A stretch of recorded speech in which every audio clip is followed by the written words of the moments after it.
Olá, queridos amigos, queridos irmãos, muita paz e luz a todos. Nós vamos falar sobre o Evangelho de Chico Xavier, a lição de número 31. Certa vez o Chico disse: certa vez alguém me contou que havia sido perseguido e injuriado por muitos anos por um ferrenho adversário de suas ideias. Ele vivia sonhando com o dia em que o seu opositor, reconhecendo os equívocos cometidos, o procurasse para pedir perdão. Imaginava, finalmente, ter ofendido o adversário aos seus pés, dando a mão à palmatória. Acalentava essa ideia de triunfo em que a justiça lhe seria feita. Pois bem, quando já estava com os cabelos quase todos brancos, o adversário de muito tempo, também de cabelos brancos, inesperadamente o procura para tão aguardado entendimento. Confessou-lhe os seus excessos e pediu a ele que o desculpasse na inveja e no ciúme que sempre o haviam motivado no combate acirrado. Falou de suas lutas pessoais e conflitos de ordem íntima semelhante àqueles que exatamente criticara no companheiro. Conversaram longamente, sem ninguém por perto para testemunhar o diálogo.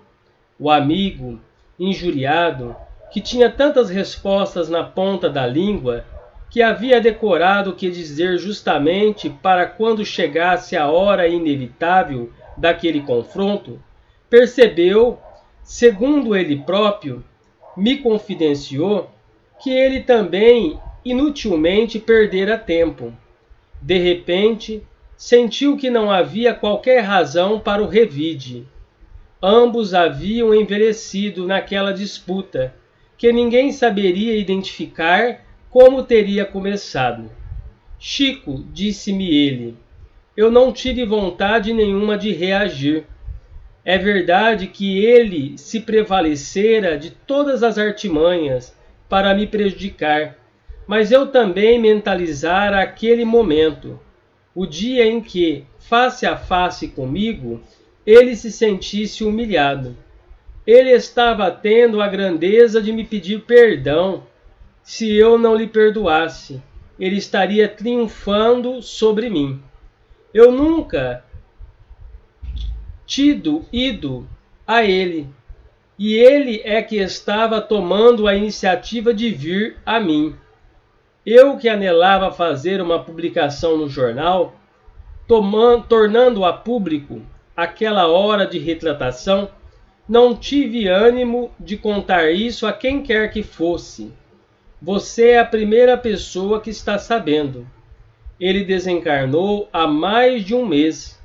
Hoje, sinto por ele uma afeição que não sei explicar. Reconheci que em mim muita coisa ele tinha razão a meu respeito. Feliz daquele que, na hora de dar o troco, perde a vontade. Esses encontros com os nossos desafetos, mais cedo ou mais tarde, acontecerão. Se não for nesta vida, será na vida espiritual.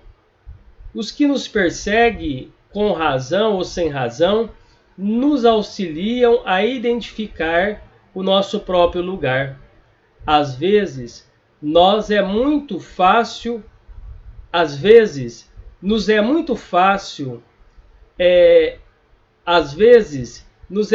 mais útil um adversário sincero do que um amigo bajulador.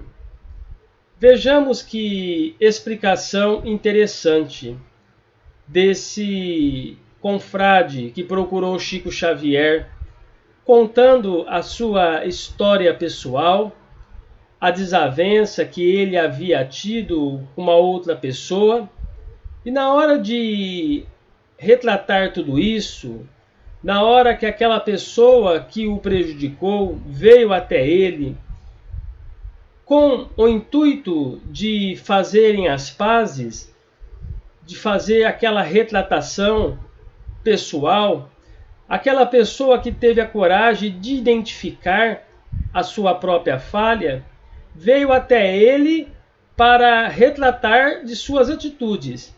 E ele, que há muito tempo aguardava esse momento, queria de qualquer forma revidar.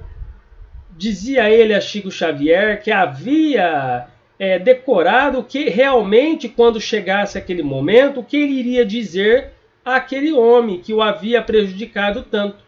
Mas naquele momento ele não sentiu vontade de dizer nada. Ouviu o companheiro que desabafou, que se retratou, que pediu desculpa e perdão, e ele o perdoou com muita alegria no coração.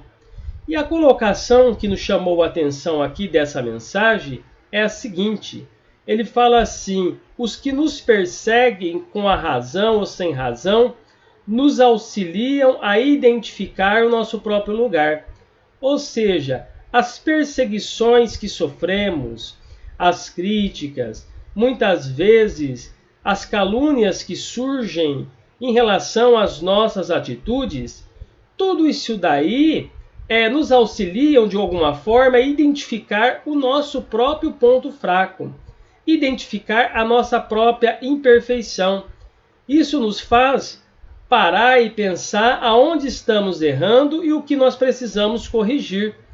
Vejamos que quando alguém aponta um dedo para a gente, nós precisamos interpretar muito bem aquilo que o outro está dizendo, porque o que ele está dizendo em relação à nossa pessoa for verdade, a gente tem que agradecer aquela pessoa que está falando uma verdade ao nosso respeito, que está tentando de todas as formas nos auxiliar a identificar o nosso ponto fraco, a identificar a nossa própria imperfeição. Então, se for verdade o que o outro está dizendo, nós devemos agradecer. Nós não podemos guardar mágoa, nós não podemos guardar rancor, nós devemos agradecer àquela pessoa que está nos alertando através da calúnia, da difamação, que está realmente nos alertando aonde nós precisamos corrigir, o ponto fraco que precisamos corrigir em nós mesmos. E com isso, meus irmãos, nós vamos melhorando, nós vamos identificando os nossos pontos falhos e vamos melhorando os nossos comportamentos. Então, quando uma pessoa critica, se for verdade, nós devemos agradecer intimamente, orar a Jesus que abençoe ela, mas quase sempre nós não fazemos isso. Quando uma pessoa nos critica, nós ficamos com raiva, não queremos levar desaforo para casa, com a gente, muitas vezes, a gente fala assim, comigo é diferente, eu sou mais Moisés do que Jesus Cristo, eu não aceito essa calúnia, bateu, vai levar, e muitas vezes nós agimos assim pelo impulso, e quantos sofrimentos causamos, tormentos voluntários que causamos na nossa existência, prejudicando a nossa caminhada aqui na Terra. Então, com essa orientação, nós aprendemos o quê? Quando a calúnia for verdadeira, devemos agradecer. Temos que vencer esse impulso de revidar. Temos que vencer aquela vontade do ódio, que muitas vezes pode nos levar a cometer erros gravíssimos. Então, nós temos que vencer toda essa vontade inferior e transformar essa vontade inferior numa atitude positiva. Como esse confrade que estava conversando com Chico Xavier, ele realmente agiu da melhor forma. Perdoou, não revidou, não falou nada. Realmente, ele fez as pazes com aquela pessoa. Realmente, ele começou a enxergar aquela pessoa como uma pessoa muito importante na sua vida. Então, quando a calúnia é endereçada à nossa pessoa e é verdade, devemos agradecer. Agora, quando não é verdade, é uma blasfêmia, a gente tem que analisar muito o que o outro está dizendo, porque muitas vezes o que o outro está dizendo é aquilo que vai nos ajudar a identificar as nossas mazelas. Mas quando não é verdade, nós devemos prosseguir. Não podemos parar, perder tempo para se defender, não podemos parar, perder tempo para revidar. Quando a gente para, a gente perde muito tempo porque o sentimento de ódio vai nos afastando do caminho, o rancor. Então a gente deve continuar perseverando. Estão falando aqui, falando acolá, não tem problema algum. Vamos continuar trabalhando no bem, nos esforçando, e as pedradas que vão surgindo, a gente vai transformando numa escadaria da nossa elevação espiritual. Então Joana de Ângeles fala assim, que quando alguém aponta um dedo para a gente, quando apontamos um dedo para uma pessoa, nós temos um dedo para o céu. E Deus está vendo tudo o que está acontecendo.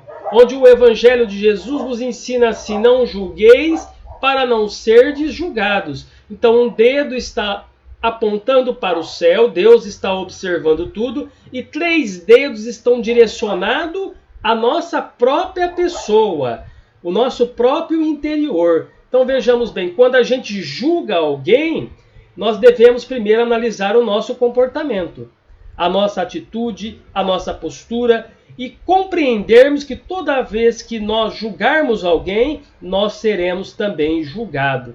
Na mesma medida que julgarmos, seremos julgados. Na mesma medida que agirmos, também receberemos de acordo com aquilo que estamos oferecendo. Então, o maior exemplo que nós temos de perdão é de Jesus de Nazaré, que no momento do episódio da mulher adúltera, onde as pessoas estavam com as pedras nas mãos para jogar naquela mulher equivocada, Jesus olha para todos e diz assim: aquele que não estiver nenhum pecado, atira-lhe a primeira pedra. Ninguém atirou pedra alguma. Todos começaram a se afastar. Os mais velhos, depois os mais novos. E vejamos bem, meus irmãos, quando Jesus esteve a sós com ela, conforme nos relata o Evangelho, Jesus fala assim: mulher, aonde estão aqueles que te julgaram? Senhor, diz ela a Jesus, todos se foram, tampouco eu condenarei você. Ide em paz e não volte a pecar. Então vejamos a atitude amorosa de Jesus de Nazaré. Então, diante de uma dificuldade dessa natureza, não guardemos mágoa, não guardemos rancor, não vamos deixando essas pendências de relacionamento para mais tarde, porque talvez mais tarde seja muito tarde. Vejamos bem, se esses dois não se entendessem aqui no plano físico, haveriam de se entender na vida espiritual. Isso continuaria se desenrolando na vida espiritual, talvez numa próxima reencarnação. O ódio acaba nos atraindo a outra pessoa, que nós fazemos de mal, nós vamos ter que ressarcir, nós vamos ter que reparar, nós vamos ter que expiar os erros cometidos, e a oportunidade que nos é dada é a reencarnação. Então, muitas vezes, deixar essas pendências para mais tarde pode gerar inúmero sofrimento. Não nos esquecemos de André Luiz. Lá no livro Nosso Lar, ele tinha uma empregada de nome Elisa, e ele começou a se enamorar com ela, o pai não aceitou, mandou a jovem embora, mandou ele para um outro lugar, e ele nunca mais procurou aquela moça. E aquela moça, então, ela ficou muito triste, muito depressiva, foi se degradando, moralmente falando, e contraiu algumas doenças, e dessas doenças veio a cegueira, e ela desencarnou cega, totalmente numa situação muito deplorável. E quando ela está na vida espiritual, ela está cega, André Luiz encontra com ela nas câmaras de retificação. E André Luiz então sentiu uma atração muito forte, parece que eu me lembro dessa pessoa, ela me faz lembrar de alguém. Pensava André Luiz quando começou a conversar com ela, e perguntou a ela: qual é o seu nome? Ela falou assim: o meu nome é Elisa. E ele então começou a ligar uma coisa com a outra. E ele então se recordou diante daquela situação e não teve coragem naquele momento de falar para ela que ele era aquele mesmo jovem que havia prometido para ela um namoro, um compromisso mais sério. Vejamos, ela desencarnou cega e continuava cega em Nosso Lar. continuava cega, lá nas câmaras de retificação, se recuperando, fazendo um tratamento, e André Luiz não teve coragem de se identificar. Então vejamos bem, tem muitas pendências de relacionamento, no campo do relacionamento humano. Se deixarmos para mais tarde, nós vamos ter que retratar isso na vida espiritual, numa próxima reencarnação. E a lei divina nos aproxima, não adianta correr.